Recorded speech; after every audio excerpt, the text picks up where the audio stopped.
Sinigang ulam natin ngayon. Bibiliin mo betchin saka mantika. Ha? Okay. O, anong bibiliin mo? Betting at saka mantika. O, daan-daan lang sa paglalakad ha. Huwag tatakbo. Okay? Okay. Careful ha. What is that? Some mantika. Matika and Betty. Betchin. Kasi ang very hard. Really hard? Opo. Ang dali lang yun ha. Suka, Susa. luya, Yuya.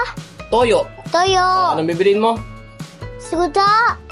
Yaya. Yeah. Luya. Toyo. Toyo. Suta.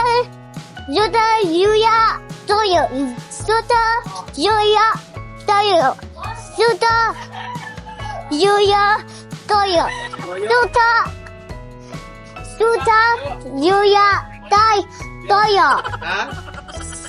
Toyo. Suta. Suka. Yuya. Luya. And toyo. Oyster sauce Oyster sauce. at At dahon ng laurel. pakapili po ng oyster sauce at saka daon na bawang. Ilan lang yan sa nakakaliw na videos ng content creator mula sa Quezon City na si Ian Dael, o mas kilala bilang Dada Ian ng 5-year-old na batang si Zep. Viral ngayon ang videos ni Zep kung saan makikita ang kanyang journey tuwing pumupunta sa tindahan para bumili ng mga inuutos ng kanyang Dada Ian. Mapa, totuwit man yan, sahog sa luto, o kahit anong ipabibili ni Tatay Ian, game na game si Zep sa bawat challenge. Ayon sa kanyang Tatay Ian, nais niyang maturuan si Zep na makipag-socialize at maging independent.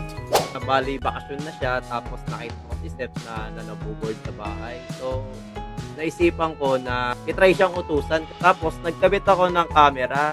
I-check ko kung anong magiging reaction niya, kung makakabili ba siya, kung makakaya niya ba, kung magiging independent pa siya sa labas, kung kaya niya ba makapag-usap sa ibang tao. Kasi kami lang po talagang nakakausap ng neto ni Steph eh. Hindi namin siya pinalalaro sa labas eh, kasi yung panahon ngayon, delikado nga po. Una kong pinabili sa kanya is pamintang buo.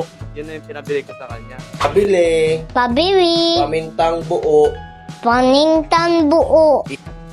Papawet. What? Papawet. Papalet? Pabili? Opo. Nang tatuwit. How much your money, Messi? Oh. Start now. Kulang. Sabi daw, tawawa. dos. Opo. Oh, Paminta na po. Paminta. oh, ba't dalawa? Sabi ko isa lang eh. Sorry. Oh, piso isa lang to, di ba? Galing ah. Nabubulol at nakakalimutan man minsan ang bilin ng kanyang tatay, hindi pa rin sumusuko si Zep. No problem sa kanya ang magpabalik-balik sa tindahan hanggang mabili niya ang bilin ni Tatay Ian. Dagdag pa ng kanyang tatay mula na magkaroon ng daily errand si Zep, unti-unti na siyang natututong maging independent. Nahihinan ko siya ng pagkain. Nagulat ako na nagkukusya na siyang maglinis ng kinainan niya, nagwawalis. Dahil dito, puno ng positive reactions ang comment sections ng kanilang videos. Maraming netizens, lalo na mga batang 90s, ang nakarelate kay Zep kapag bumibili sa tindahan. Kaya naman, taos-pusong nagpapasalamat ang mag-ama sa lahat ng sumusuporta sa kanila.